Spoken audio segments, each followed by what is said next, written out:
శ్రీమాత్రే నమ. జయ గురు దత్తాత్రేయ నమ. ఈ వీడియోలో మనం జూలై 1వ తారీఖు నుంచి 15వ తారీఖు మధ్యలో జరగబోయే పక్ష ఫలితాలు మేషరాశి వారికి ఏ విధంగా ఉండబోతున్నాయి అన్న విషయాన్ని మనం ఈ వీడియోలో తెలుసుకునే ప్రయత్నం చేద్దాం.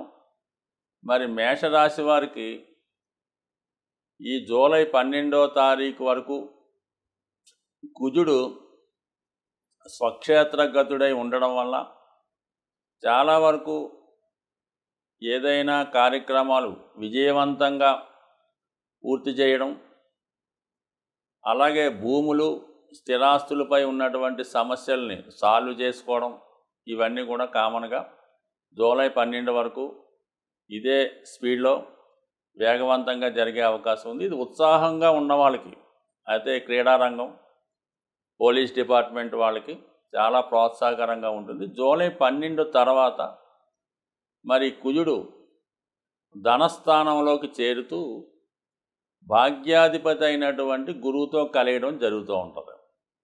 అది ఒక విధమైన విదేశ యోగం, మరి వ్యయాధిపత్యం కూడా గురువుకి రావడం, అటువంటి వాటితో కుజుడు కలటం, ఈ రెండు కూడా జాతకుడు కుటుంబానికి దూరంగా ధన సంపాదన నిమిత్తం కానీ, ఏదైనా సంతానం కొరకు చేసే కార్యక్రమాలు కానీ, భూములు స్థిరాస్తులు కొనే ప్రయత్నం కానీ 100% జరిగే అవకాశం ఉంది. అలాగే కుటుంబంలో ఉన్నటువంటి సమస్యల్ని పరిష్కరించుకోవడం, కుటుంబంలో ఉన్నటువంటి ఆర్థికపరమైనటువంటి ఇబ్బందుల్ని తొలగించే ప్రయత్నం చేయడం జరుగుతూ ఉంటుంది. అలాగే మరి జూలై 12 తర్వాత జాతకుడికి ఫైనాన్స్గా చాలా మనీ రిలీజ్ అవ్వడం జరుగుతుంటుంది. అది వ్యక్తిగత ప్రయత్నం వల్ల, భూములు స్థిరాస్తుల వల్ల, కుటుంబ సభ్యుల వల్ల, అలాగే ఒక విధంగా ఆకస్మిక ధనలాభం లాంటిది కూడా ఏర్పడే అవకాశం ఉంది. అంటే ఏదైనా మరి ఇప్పుడు ఆకస్మికం అంటే చిట్ ఫండ్స్ ద్వారా ఏదైనా వాడడం కానీ, డిపాజిట్ల ద్వారా కానీ,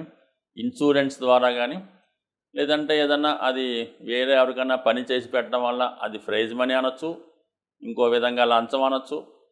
మనది కాని ధనం, కష్టపడిన ధనం మరి జూలై 12 తర్వాత ఈ రాశి వారికి, మేషరాశి వారికి వచ్చే అవకాశం ఉంది. కానీ కుటుంబంలో సభ్యుల మధ్య మాత్రం ఒక విధమైన సంఘర్షణ వాతావరణం, ఒకరికి పడకపోవడం, ఈ విధంగా కుటుంబ సభ్యుల మధ్య విభేదాలు వచ్చే అవకాశం ఉంది. ముఖ్యంగా తండ్రితో కానీ, తండ్రి సమానమైన వ్యక్తులతో కానీ విభేదాలు వచ్చే అవకాశం ఉన్నది. అయితే ఈ పక్ష ప్రారంభంలో మరి లాభస్థానంలో ఉన్నటువంటి శని భగవానుడు వక్రగమనంలోకి వెళ్ళడం జరుగుతుంది. ఇది రెండు విధాలుగా జాతకుడికి ఉపయోగపడుతూ ఉంటుంది. ఎవరైతే జన్మించినప్పుడు వారి జాతకంలో శని వక్రించి ఉంటాడో వాళ్ళకి ఈ వక్రగమనం, శని వక్రగమనం చాలా వరకు పనులు ముందుకు వెళ్ళడం, ఆగిపోయిన పనులు ప్రారంభం అవడం జరుగుతుంటుంది. ఈ కామన్కి అందరికీ వర్తించే వ్యవహారం ఏంటంటే శని దశమ స్థానంలోకి వచ్చిన ప్రభావం కూడా ఇవ్వతున్నాడు. కాబట్టి గతంలో వృత్తిపరంగా ఏవైనా పొరపాట్లు చేసి ఉన్నా, అలాగే గతంలో మీరేమన్నా ఉద్యోగం కోసం ప్రయత్నం చేసి ఉండడం కానీ, లేదా ఉద్యోగంలో ఏదైనా ఇబ్బందుల వల్ల సస్పెండ్ అయి ఉండడం కానీ, లేదంటే ఏదైనా సంస్థలో పనిచేస్తూ ఏదో కారణం వల్ల పని మానివేసి ఉంటే మళ్ళీ ఈ సమయంలో మీరు మళ్ళీ వాళ్ళని రిక్వెస్ట్ చేయడం వల్ల, మీ తప్పు ఒప్పుకొని మళ్ళీ చేరడం వల్ల ఉద్యోగంలో ఉన్నటువంటి సమస్యలు తిరిగి పోతాయి. మంచిగా మళ్ళీ మీ యొక్క వృత్తి కంటిన్యూ అవుతుంది. అలాగే వృత్తిలో ఆదాయం కూడా పెరుగుతూ ఉంటుంది. అంటే ఆగిపోయిన ప్రమోషన్ కానీ ఇలాంటివన్నీ కూడా వచ్చి జాతకుడు గ్యాస్టీజ్గా అటు ఈ వారం అంతా, ఈ పక్షం అంతా అటు కుజుని యొక్క బలం, అలాగే శని యొక్క బలం తోడవడంతో జాతకుడు కంపల్సరీగా చాలా ఉత్సాహకరంగా ఉండే అవకాశం ఉంది. ఇక ధనస్థానం విషయంలో కూడా అనుకూలంగా ఉండడం వల్ల ఆర్థిక పరంగా బాగుంది. అయితే జాతకుడు జాగ్రత్తగా గమనించవలసింది ఎప్పుడు కూడా ఏదన్నా ఇన్వెస్ట్ చేసే ముందు కానీ, ఎవరితో అన్నా కొత్త వ్యవహారం చేసే ముందు కానీ చాలా జాగ్రత్తగా ఆలోచించాలి. తొందరపడి ఎటువంటి అగ్రిమెంట్లు చేసినా, ఎవరికన్నా షూరిటీ పెట్టినా, అత్యాశకు పోయి ఆశపడి ఏదన్నా ఇన్వాల్వ్మెంట్ అవ్వడం కానీ, ఏదైనా కొనడం కానీ, ఏదైనా గేమ్లో పాల్గొనడం కానీ, బెట్టింగ్లు కానీ ఇలాంటి కార్యక్రమాలు చేయడం వల్ల ఖచ్చితంగా నష్టపోయే అవకాశం ఉంది. వారి యొక్క స్వలాభం కోసం మిమ్మల్ని మోసం చేసి మీతో పెట్టుబడి పెట్టే మిత్రులు లేదా దగ్గర బంధువులు మీ చుట్టూ ఉంటారు కాబట్టి ఏదైనా మాత్రం జాగ్రత్తగా వ్యవహరించండి. ధనం సంపాదించడం కన్నా దాన్ని కాపాడుకోవడంలోనే మీ యొక్క విజ్ఞత అంతా ఈ పక్షంలో ఆధారపడే అవకాశం ఉన్నది. అయితే ఆ 4వ స్థానంలో బుధగ్రహ సంచారం విద్యార్థులకి ఇది చాలా అనుకూలంగా ఉంటుంది. సో ఏదైనా కొత్త సబ్జెక్ట్ నేర్చుకోవడం, ఇది బాగా కంప్యూటర్ రంగంలో ఉన్న వాళ్ళకి, టెక్నాలజీ రంగంలో ఉన్న వారికి, లేటెస్ట్గా వస్తున్నటువంటి విద్యలు ఎవరైతే అభ్యసిస్తారో వాళ్ళకి ఇది అనుకూలంగా ఉంటుంది. మరి అలాగే 3వ స్థానంలో రవి ఈ పక్షం అంతా కూడా 3వ స్థానంలో సంచరించడం జరుగుతూ ఉంటుంది.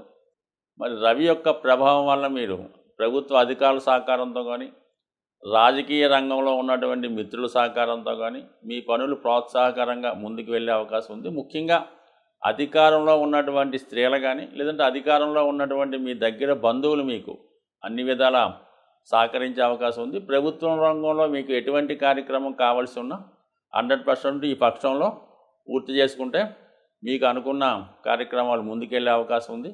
సో ఏదైనప్పుడు కూడా మేషరాశి వారికి గ్రహాల అనుకూలత ఈ పక్షం చాలా అనుకూలంగా ఉంది. ఏదైనా మరి రాహు 12లో కేతు 6లో ఉండడం వల్ల కొంతవరకు ఆరోగ్యపరమైనటువంటి సమస్యలు రాకుండా జాగ్రత్త పడడం, ఏదైనా ట్రీట్మెంట్ చేసుకున్నా కూడా అది చక్కగా మరి పర్ఫెక్ట్గా మంచి అనుభవమైనటువంటి వైద్యుని సంప్రదించాలి తప్ప ఎవరిని పడితే వాళ్ళని సంప్రదించడం వల్ల రాంగ్ ట్రీట్మెంట్ జరిగి అసలు రోగం అలాగే ఉండి వేరే దానికి వైద్యం జరిగే సూచనలు ఉన్నాయి. కాబట్టి జాగ్రత్తగా వైద్యుని సంప్రదించేటప్పుడు జాగ్రత్త వహించడం మంచిది. చాలామంది ఈ మాస ఫలితాలు, పక్ష ఫలితాలు వాళ్ళని గమనిస్తూ రుణ సమస్యలతో చాలామంది బాధపడడం జరుగుతూ ఉంటుంది.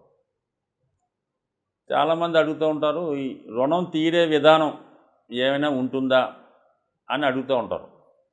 అంటే రుణం అన్నది ఏంటంటే కేవలం మనం ఒకరి దగ్గర తీసుకున్నటువంటి ధనమే కాకుండా కొన్ని జన్మతా కొన్ని బాధ్యతలు వస్తుంటాయి. వాటిని కూడా మనం రుణంగానే అంటూ ఉంటారు. అయితే ఏదన్నా ఒకళ్ళ దగ్గర తీసుకున్నటువంటి ధనం తిరిగి తీర్చే ప్రయత్నంలో చాలామంది కొన్ని సూచనలు ఏ విధంగా తీర్చాలన్నటువంటి విషయాన్ని అడుగుతుంటారు. అయితే కామన్గా రుణం తీరాలంటే ముందుగా అది కొద్దిగా జోక్గా ఉన్నా ముందు అప్పు చేయడం అన్నది స్టాప్ చేయాలి ఏదో విధంగా. అలాగే మీ యొక్క ఆదాయంలో ఎంతవరకు మనకి మిగిల్చుకోగలం అన్నది పరిశీలించి మీ యొక్క జన్మ నక్షత్రానికి సాధన తార వస్తుంది ఒకరోజు. అంటే మీది అశ్విని అయితే ఆరుద్ర, ఇలాగ మీకు నాలెడ్జ్ ఉన్న వాళ్ళకి అర్థమవుద్ది. ఆ సాధన తార ఉన్న రోజున ఎవరికైతే మీరు ధనం ఇవ్వాలో వాళ్ళ దగ్గరికి మీరు వెళ్ళి, సార్ ఈ రోజు నుంచి మీకు కంపల్సరీగా నేను మీ యొక్క రుణం తీర్చే ప్రయత్నం చేస్తున్నాను, దానికి ప్రారంభంగా ఈరోజు ఇగో ఈ ధనాన్ని మీరు స్వీకరించి దాన్ని జమ కట్టుకోండి అని చెప్పి వాళ్ళతో ఆతిథ్యం ఏదో టీయో మంచిలో తాగి ఖచ్చితంగా మీరు మీ గృహానికి రావడం చేయండి. అలాగే ప్రతి 9 రోజులకి ఒక సాధన తార వస్తుంటుంది. అప్పుడు డైరెక్ట్గా అతనికి కాకపోయినా ఏదైనా ఒక బ్యాంక్ అకౌంట్లోనో ఒక డబ్బాలోనో మీరు ఆ సాధన తార రోజు అతను అప్పు తీర్చే ప్రయత్నం కొంత అమౌంట్ యాడ్ చేయండి. ఎంతో కొంత అమౌంట్ చేసి నెక్స్ట్ మళ్ళీ 9వ రోజు నాటికి మళ్ళీ ఎంతో కొంత జమ చేసి ఈ విధంగా చేయడం వల్ల నెమ్మదిగా మీ యొక్క రుణం కంపల్సరీగా తీరే ప్రయత్నం జరుగుతూ ఉంటుంది. రుణదాతల ఒత్తిడి ఎక్కువగా ఉంది, ఏదో వచ్చి ఇబ్బంది పెడుతున్నారు, పదే ఫోన్ చేస్తున్నారు. అలాంటి సమయంలో మాత్రం మీరు కంపల్సరీగా ఏదన్నా హనుమాన్ టెంపుల్లో శుక్రవారం రోజు, అది ఉదయం అయితే ఉదయం లేదంటే సాయంకాలం అయితే సాయంకాలం, ఒక 6 గులాబీ పూలు తాజాగా ఉన్నవి హనుమాన్ ఆలయంలో సమర్పించండి. స్వామిని అలంకరించమనండి. అక్కడ ఉన్నటువంటి సింధూరం బొట్టు తీసుకొని మీరు తిలకంగా ధరించండి. ఇలా ఒక 6 శుక్రవారాలు స్వామికి ఈ ఎర్ర గులాబీలు సమర్పించడం వల్ల మీకు కంపల్సరిగా రుణదాతల నుంచి ఒత్తిడి తగ్గుతుంది. ఏదో విధంగా రుణం తీర్చే ప్రయత్నం కూడా కనబడుతుంటుంది. సో ఏదైనా రుణం తీర్చాలంటే కొంత ప్రయత్నం కూడా అవసరం. అలాగే ఏదన్నా ఒక నియమాన్ని పాటించడం అంటే ఒక దీక్ష. ఈ అప్పు తీర్చేదాకా మనం ఏదో ఈ సిగరెట్ కాల్చడం, లేదంటే ఈ మందు తాగడం, లేదంటే ఈ స్త్రీతో నేను మాట్లాడడం. ఎందుకంటే సాధారణంగా అప్పుల పాలైన వాడికి ఇలాంటిది ఏదో ఒక అలవాటు ఉంటుంది. లేదంటే ఒక పేకాట, లేదంటే ఒక బెట్టింగు. దీనివల్లే అతను అప్పుల పాలవడం జరుగుతుంది. కాబట్టి అది ఒక నియమంగా పెట్టుకొని, అంటే ఏ కారణం వల్ల మీరు అప్పు అయితే చేశారో అది మీరు నియమంగా దాన్ని వదులుకునే ప్రయత్నం చేయడం వల్ల కూడా ఖచ్చితంగా మీకు ఈ యొక్క పట్టుదలతో మీ రుణం తీరే అవకాశం 100% ఉండే అవకాశం ఉంటుంది. కాబట్టి జాగ్రత్తగా గమనించండి.